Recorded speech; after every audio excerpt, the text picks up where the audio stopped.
So I don't know who's happier right now, whether it be Randy Kirk or Larry Goldberg, but it's been a really fantastic week. I'm sure Larry made more money than I did this week, but oh well.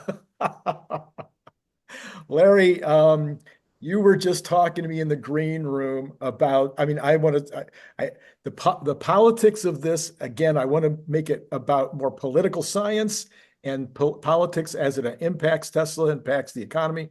And I think that's what we're really talking about is to the extent that there's a lot of enthusiasm and excitement in the room right now. It seems like that it's all about the team, that it's not just about Trump going back to DC. It's really about this team that he's going to take with him, that has even been by Jordan Peterson. He showed them as the Crusaders or the DC comic characters or whatever coming in to save the day.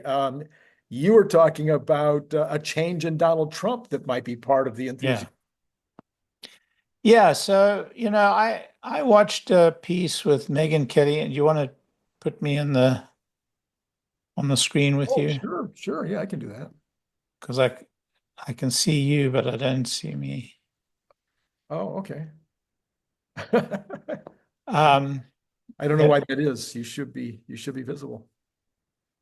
uh, so Megan Kelly was interviewing Don Jr. and Don, and they were reminiscing about the whole campaign and how things had gone. And one of the things that Don Jr. said really struck me because I had seen it myself. I'm quite sensitive to it because, as you know, I wasn't a great fan of Trump's just a Sure. very short time ago. And July 13 was really the switch for me when there was an attempt on his life and he, sustained that attempt. He powered through that attempt in such a heroic style and so well that I really had to re-gauge my thinking about him. Now I'd already done some re-gauging because I'd witnessed his son-in-law on the All In and so on, and I had reassessed what I thought of the Jared Kushner. yeah, Jared, but I'd reassessed what I'd thought about the policies and how they'd come about, and I realized that there was actually a lot of thinking, a lot of strategic thinking that had gone into some of their policies. So anyway, I'd already reevaluated my view of Trump. But as Don Jr. was speaking in this interview, I know I'm getting very circular now, but as Don Jr. was speaking, I began to realize that I had noticed the very same thing that he was talking about, that Trump, after July 13th, had really, I hate to say it, but matured, I think is the word I was looking for.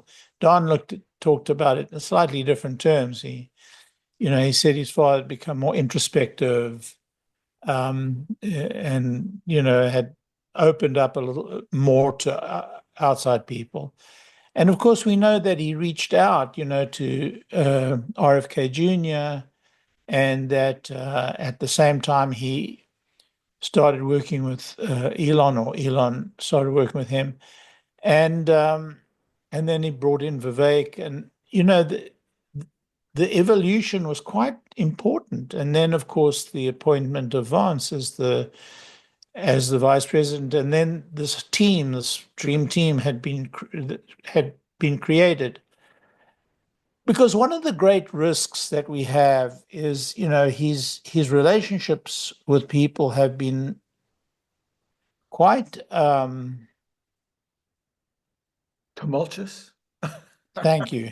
I was trying to find a nice word for it, but tumultuous will do. It's a little harsh, but it has been tumultuous. But it just seems that if this is a new Trump, if this is actually Trump finally growing up, Uh, it's a really good sign. It would be a really good thing because the great risk we have in the Teslaverse, in the Muskverse, if you like, the great risk we have is there's a fallout Sure, sure. because that could be the worst of all worlds. Right, right. So one hopes that, that Musk, who knows and trusts, the other members of this team and who has formed a really good relationship to date with Trump. One hopes that this is, a platform for moving forward, and not just during Trump's 4 years, but going forward beyond that in terms of working, and hopefully not just with the Republican Party, but hopefully a wider sphere of government. Yeah, and I think the wider sphere of government, I think the way to get the folks across the aisle to be more interested in working with the Republicans would be just success. Just some good, solid success, some things that are hard to deny is going to always tend to bring people closer. You're already seeing people on some of these stations talking about that the left went too far with the woke thing and that they need to dial that back. So I think, some people at least are beginning to see maybe there's some space in the middle where everybody could agree. One commentator was talking about how Musk never talked about race or about gender or about anything else, and that would, for a lot of the America, that would be something that they would love to see as an end to all this divisiveness about color, gender, etc. So I don't know. But he has posted a lot about it. Yeah. He has posted a lot about Posted that. maybe about the problems that are associated with the divisiveness, I suppose. But I mean, he doesn't have any race-based intentions in terms of the way he's going to govern. None at all. None at all. Yeah. So, Larry, none of us got this right either. I don't think anybody thought that Tesla would be up 30% or whatever it was this week. But it was fun. I enjoyed every minute of it. Yeah, I thought we'd get to 300 by the end of the year, remember? It's exactly right. In my famous and willfully wrong, prediction. Well, I was getting a lot of congratulatory posts on X today because I finally got my 300. So after trying for so long. All right, so I want to talk about impacts. I've got 10. You may get your 360 at this rate, but I don't think so. But anyway, go ahead. I want to talk about the impacts. I want to talk about the reasons. That's one of the things people expect us to do on a show like this. So I do have 10. So we have to kind of be a little short on each one, or we'll be tomorrow. Number one, Elon Musk is now the second most powerful person on the planet, and he has the ear of number one, the most powerful person on the planet.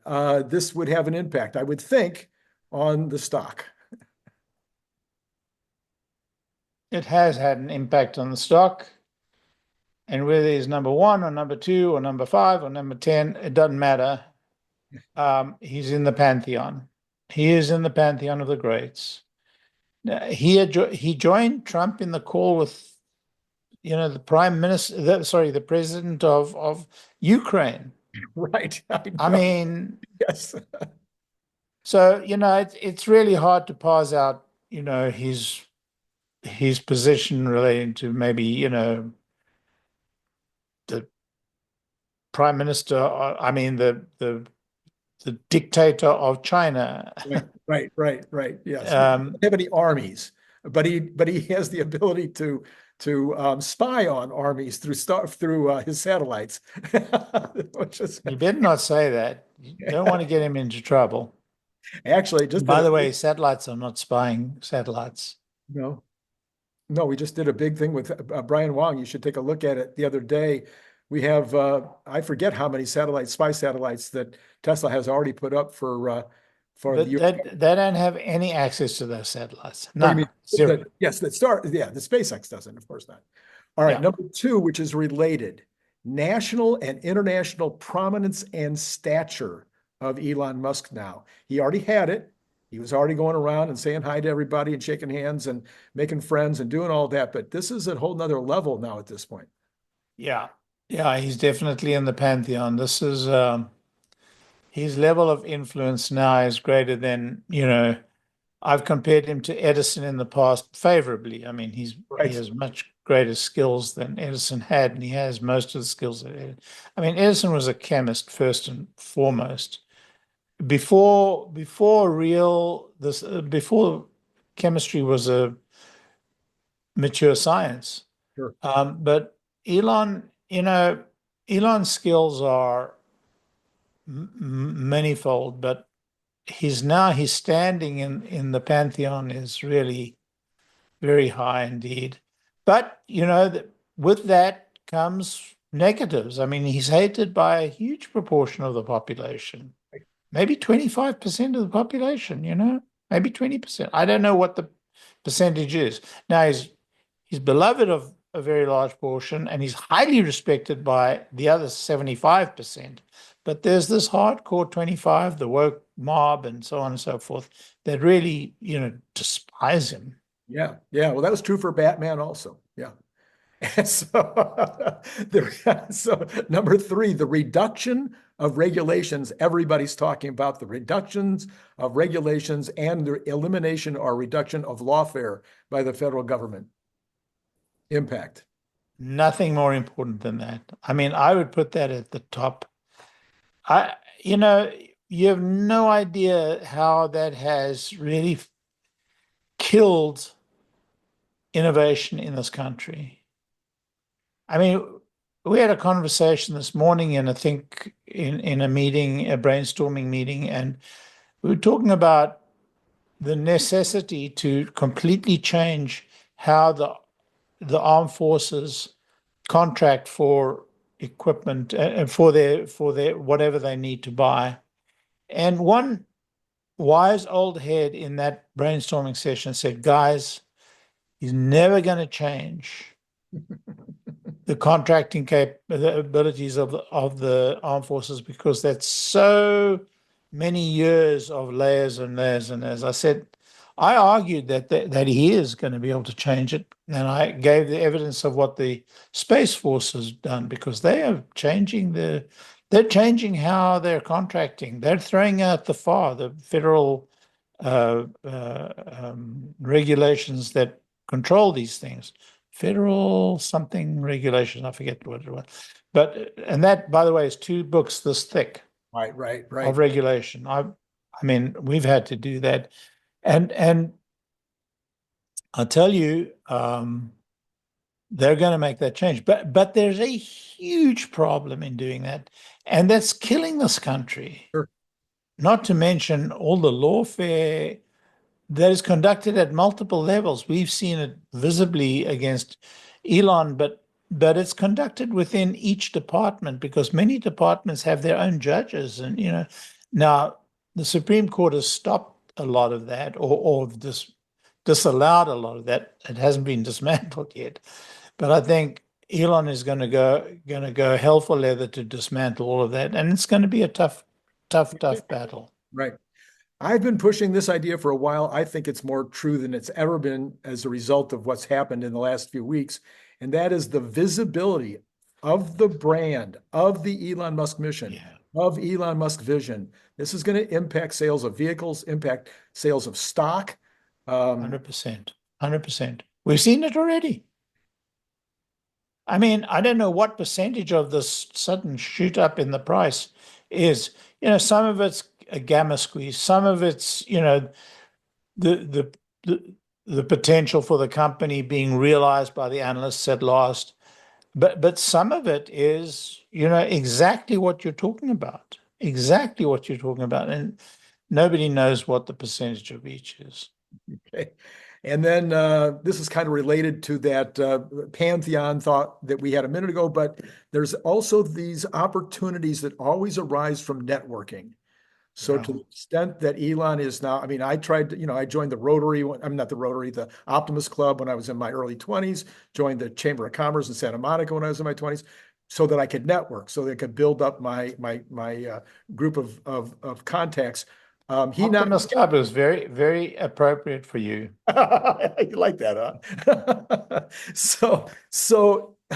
He's got the greatest network ever or he was already the chief networker maybe of all time.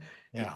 But now he's got a whole nother set of people that may not have sat down with him easily or who he might not have come in contact with through this. But he's got a remarkable relationship with many heads of states already. And Right. so, and he, so many people reach out to him for so many different things. I mean, look, the Ukraine reached out to him when they were being attacked by Russia. Right. So, right. yeah, I mean, there's no doubt about it. No doubt at all. Excuse me. Yeah, I agree with that. I was even thinking about the OEMs and the Chinese startups in the car industry. This might increase the likelihood of them wanting to have a relationship. Yeah, that's a very good point. I didn't think about that. Number 6, the impression. He's increased his impression, increased it to the nth degree that he's going to accomplish whatever he sets his mind to, that you never, ever, bet against Elon. People were already believing that, but there were some that were, oh, he just gets lucky. He's not really an engineer, blah, blah, blah. But now I think he's proven that he could go into a political campaign at the 11th hour and absolutely, through his effort, swing those swing states. Yeah, I mean, one day the history of this will be written. I'm hoping the history of this will be written quite soon. And, if there was a Theodore White who could document this campaign, it would be fantastic. I'm sure there will be one of the new guys will write it up. But it seems to me that he really understood what had to be done. He did this first principles consideration and he built this organization. I mean, we shouldn't underestimate what the existing Trump organization was doing and how they were doing it. But I got the impression that Elon really got to the heart of this whole, voter registration thing. Yeah. It appears anyway, at least from what we can see. Well, I think what he figured out, and I've been screaming this for years, is that and even the Democrats have laughed at the Republicans and said, you don't have a ground game.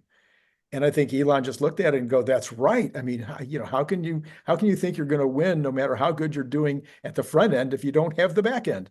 Yeah, don't you love the fact that he didn't spend that money on any advertising? I know. What I really love. Gary Black, eat your heart out. What I really love is that everybody that's complained about him being in politics is really eating crow this week. Yeah, isn't that good? Isn't that good? All right. I was one of them. You were one of them. So the indices that are based on, the index-based funds need to, they're still underweight. I think it was Boomer Mama that was saying today that they're going to have to become fully weighted by the end of the quarter, and that alone could cause the stock to go up more. That's possible. I didn't realize they were underweight. They shouldn't be. They are, yeah, according to her, according to Boomer Mama. Ah, that's very interesting to know. But I'll tell you, I mean, there's a whole bunch of value funds that are not S&P indexed that are going to start buying Tesla now because, Lee of Fundstrat has created this whole ETF and Tesla's the leading fund on that, leading stock on that ETF. And when he speaks, the street listens. So there's a lot of stuff going on that's re-rating the stock. And of course, they no longer talk about, the megas. What is the what's the name? 7, the Mag 7, yeah. Magnificent 7. They're no longer talking about the Magnificent 6 anymore. Now it's truly the Magnificent 7. And in fact, I'm claiming it should be the Magnificent 8 because Eli Lilly should definitely be counted in that same group. Interesting. Yeah, it's a good thought. It's a good idea. Absolutely should be in there. All right. So then that's my list then. Now we go to Elon Musk saying earlier today, well, Optimus is already doing some tasks in the factory, and the scope of its ability is increasing rapidly. The toughest part by far is improving the design of Optimus for ease of manufacturing. No kidding. Elon's always thinking that way. And tooling up a complex supply chain Yep. so it can be made in significant numbers. And So, I've said it all along. The single biggest problem with manufacturing robots is the bloody bill of material. okay. I mean, I saw a bill of material for a manufacturer who I won't name, for a robot not a year ago. Okay. They were still at the $100,000 mark. Oh, wow. Yeah. Yeah. Yeah. Well, Scott and I have worked on this a lot, and he thinks it can eventually be $6,000 in cost. I have no doubt. But right now it's 100,000. And it's very clear that we're going to get fantastic drops in price as the volume rises. Wright's law tells us that for every doubling, there's a persistent reduction. We don't know what that reduction is yet of a particular good. I imagine for robots, it's going to be pretty high. I know that for the cars, it's in the 15% range, but I'm guessing that it's going to be in the 20% range, which means every time they double the production, they're going to drop the cost by 20%. Right. And it's called Wright's law. And so if that's true, then the first 1,000 may cost $100,000 a piece. But as they double that to 2,000 and then 4,000 and then 8,000 and then 16,000, you have this progressive 20% discount, and you very rapidly get down to that number I don't know what the number is going to end up being, and I'm sure everybody has got an opinion, but it's going to get low. And that thing's going to be, sold, in the $10,000 range for sure. I don't know about 6,000, but maybe get to 6,000. So, according to Scott, the most expensive part after the chip is the actuators. And Elon says they're going to make all their own actuators. Actually, Figure AI says they're going to make their own actuators as well. But I would imagine that the supply chain on the actuators themselves would probably be very long. There's a lot of parts, a lot of things that go into each one of those motors. It's a huge bill of material. I mean, I've seen those bills of material. I looked at them, when I was investing in a robotics company, and every robotics company that is in charge of its destiny is manufacturing actuators, and every one of them is taking a different route. Well, many of them are taking a different route. So that's going to be, a big issue. The AI that they use is going to be a big issue. And, then there's another 1,000 big issues or more. So it's going to take a while. So if we take my list of 10, Larry, and we talk about Elon having this new role in the world, but also of people not going to be doubting him. I mean, they've already seen him do amazing things like catch the rocket and whatnot. But at this point, then I think the optionality on Optimus, the optionality on the robotaxis becomes something that people have to pay for if they want to. What about the optionality on the energy business? On the energy business. But the energy business at least is an extrapolation of something that's existing as opposed to these that don't quite exist yet. Well, somebody pointed out today, I wish I could give them the credit here. I forget who, I don't remember who it was, but somebody pointed out that xAI have discovered a very important use of the battery, and that is to provide very rapid change in power, in energy into the data center. Oh, because what they found is that the data centers' demand for energy fluctuates dramatically, right. and those fluctuations, normal turbines can't really handle those big fluctuations very well, and so you get these peaks and valleys, and you get these overshooting, and it impacts the processing. Hmm. Whereas if you put the battery in front of it and you use the turbines just to charge the battery, and then the battery supplies all the power, then you get instant Right. changes in power without a problem. Well, if you consider that we're talking about multiple tens of gigawatts Yes. Yes. necessary for the data centers they're talking about, that's an entirely new market Yep. that Yep. may be as large as the energy market, right? You know, the Regular. best market right now. And so we may be seeing a doubling or a tripling or a quadrupling of the factories that we've been projecting up to now. Oh, I would certainly hope so. I just don't understand why we haven't already had announcements of additional factories. Maybe they're waiting for this first, built to order factory to be done before they start popping I don't money. understand why we don't have a factory in Europe. I just Yeah, don't understand it. And maybe they're going to put a factory in Europe. Maybe that's what some of the new building in Berlin is all about. possibly. I know Brian Wang is going to be doing a video with me later this afternoon. He's been all over X today and getting very good accolades from Boomer Mama, from Warren Redlick, over his analysis, and he's pointing to $1,000 by the end of 2025 on the stock. Yeah, I've been in close touch with him by direct message today, and I did see some of his calculations. I mean, he is booking. I mean, he's working. He's doing some great work. I mean, our community is incredible. I mean, it's True. just incredible. So yeah, Brian's show will be on tomorrow morning. I'm gonna watch that. You have to watch that one. So we'll go through that. Of course, I will have an opinion in there too as well. That's why I So listen.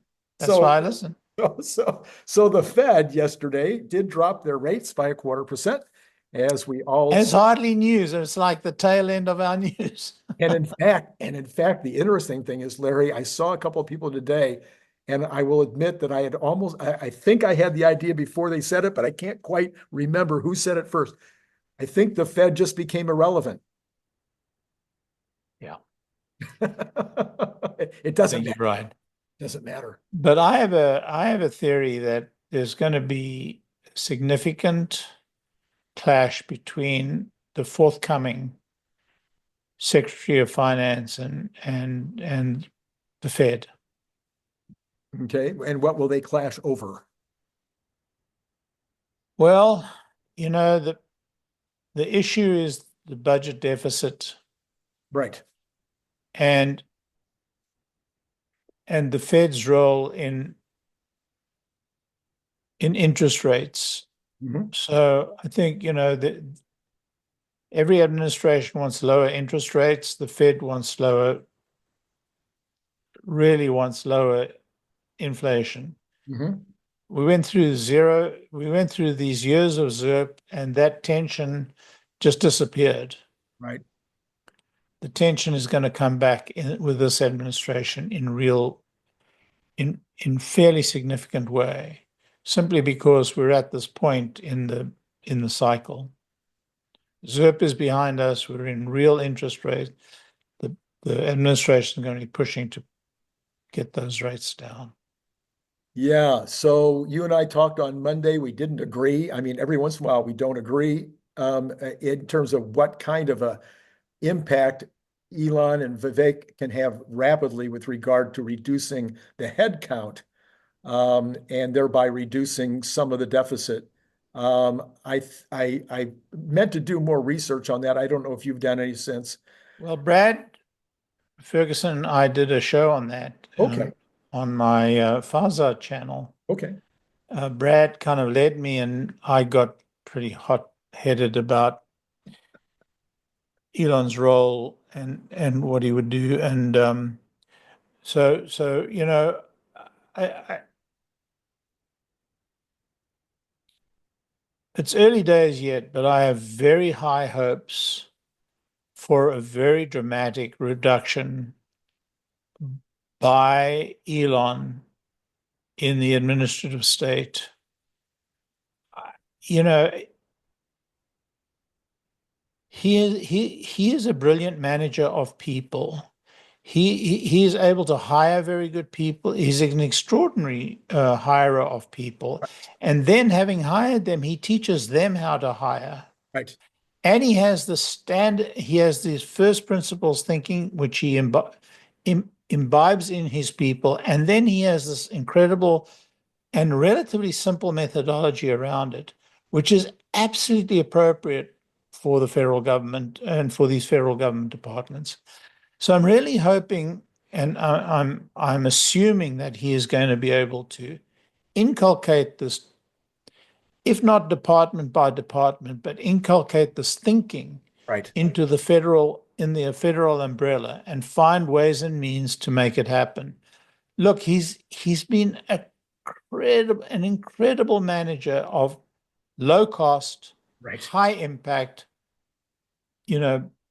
businesses. And the federal government is just another business. Right. Right. Yes. Yeah. And we've seen what he did at Twitter when he reduced the headcount by 75%. I have to believe that most federal agencies could be reduced by 75% and probably manage just fine.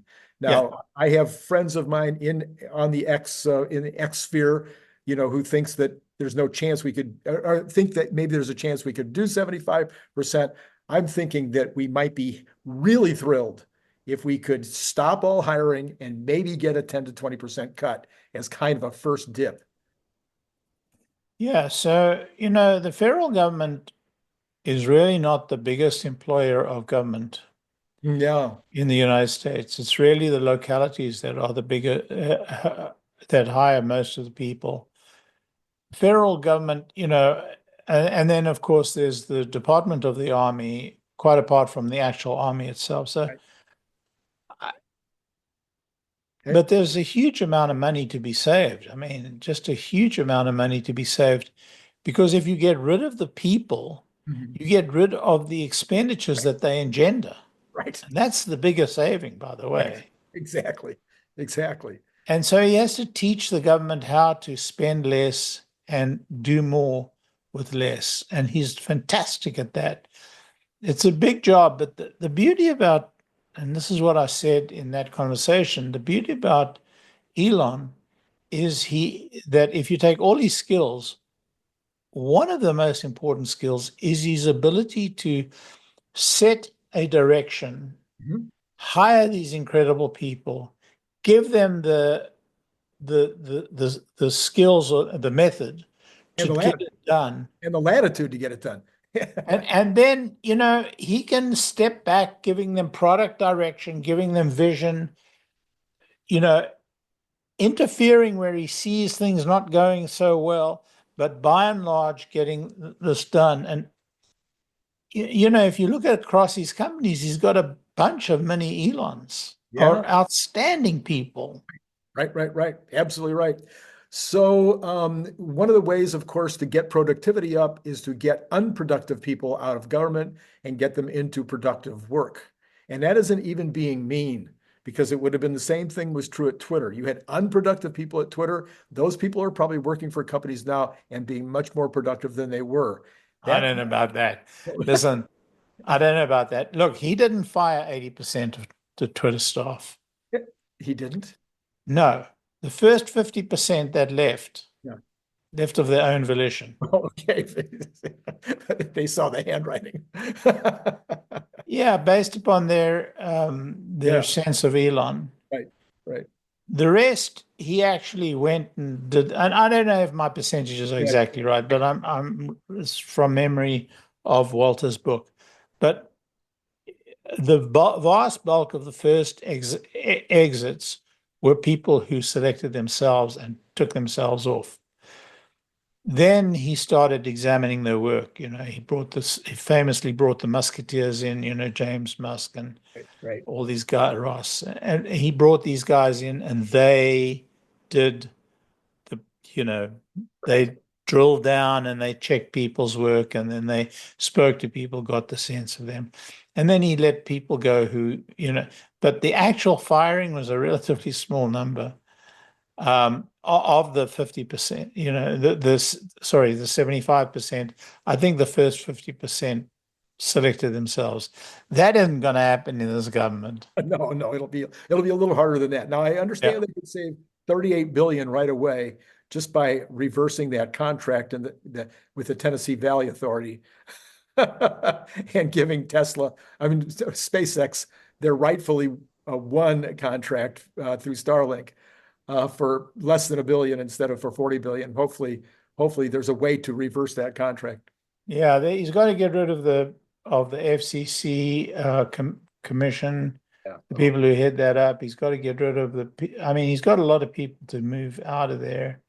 And, the federal communications, the antitrust, a lot of people that are good. And then the question is NASA, who Trump is going to put into NASA. And some people are saying Bridenstine will come back. I don't know if that's true. Anyway. Yeah, again, we're seeing the incredible capabilities though of Elon. We're already hearing some of the names that are being suggested. It was, I think, a great move to bring his campaign chairman in as chief of staff. Yeah, she did a great job. Wow. Just an amazing job. And you talk about savings. They can cut this this NASA budget by $8 billion, $3 to $8 billion, just by getting rid of this disaster of a large rocket and use Starship. yes, and what was I just it just went right out of my head. At NASA. Okay, never mind. I'm not going to be able to pull it back. Well, okay, Larry, what else on Tesla today? Was there any other news that you saw? I know you were super busy on some other things, but was there anything else out there on Tesla specifically today? I know there's a new release coming out. I guess more and more people are getting the new FSD release. Yeah, yeah. I saw a video of the new release of. It was still 12 point something, and it was a new release. And Omar did a video of it, and it was a perfect drive. But I have to tell you, I'm driving around in my Cybertruck with version 5.2, I guess, 13 point something point 5.2, and I hardly ever intervene, and it's such a comfortable, such a smooth ride. Yeah, it's a little slow. You have to actually set the speed very high, and sometimes you have to pump the gas to get it to that speed. And I understand why they did that, and they're going to solve that in the next release. They've already told us. But other than that, somebody gave me a list of things that it doesn't do well, and Yeah. it's a list of about 5 to 10 things. And I'm just thinking to myself, guys, this is like nothing. It's like nothing. So they also came out with a lease today for the Cybertruck. Yeah, I saw that. Yeah. You can lease a Cybertruck for $1,000 a month. Not the one you've got, but you can, but you can't get it. So, all right. Well, the final result today, Larry, as we sit here at 2:45 California time, 5:45 East Coast time, Tesla was up 24.31 during the regular hours, was as high as 30, a little over 30, I think, at one point. It is only up a nickel in the after hours, although it was up more earlier. So do we think it's going to pause for a minute? Is it going to take a little breather here next week on Monday, Yeah, I Tuesday? think we'll see a decline, actually, a Okay. little bit of a decline, Yeah. unless there's some news that I'm not, Yes. factoring in. Right. Yeah, you never know what could be next. I did put together a list today of likely catalysts and normally we're talking about these little catalysts, but right now Yeah. we're talking about some massive, massive catalysts that are just right in front of us. I mean, I would think that before the end of the year, we should see some kind of a reveal on Juniper. And that alone, I think, should be a That's catalyst. a big catalyst. But I will tell you, there's been a lot of revaluing Tesla by a lot of the analysts, Mhm. to catch up. Sure. And they have to cite why they're revaluing it, so they all cite, FSD, the likelihood of less regulation around it. They all cite the stuff that we know about AI. Some people talk about it, the AI value, but not one of them, except the Tom Lee, who's Okay. not an analyst, he's an investor, but not one of them mentioned Optimus. Right. Right. They never And did. it's so classic because just like they never used to mention FSD and they never used to mention energy, only when it actually is like in their face and the numbers are already there and it's surprise to the upside, do they say, oh, we knew all along Optimus, blah, blah, blah, blah. So there's a big surprise coming. I mean, an enormous surprise coming mid next year, later next year, when they start delivering these things. Yeah. Yeah. Yeah. As soon as they have that reveal and put it up on the website with a price tag, I would expect the stock. I think that's $100 mover right there. Yeah, Maybe. could be right. You could be right. Yeah. All right, Larry. Well, listen, it's really not just been a week to remember. It has really been 6 weeks to remember between the catch of the super heavy, and Going back? the 1010 and the election, and it just goes on. And I happen to be in Los Angeles, so I mean there was the LA Dodgers winning the pennant. I mean the World Series rather. I mean it's been 6 wild and crazy, amazing weeks. Yeah. Well, may it continue. May it continue. Thanks for coming on board as always, and we will see you on Monday for more good news. Lots of fun. It's been great talking to all of you.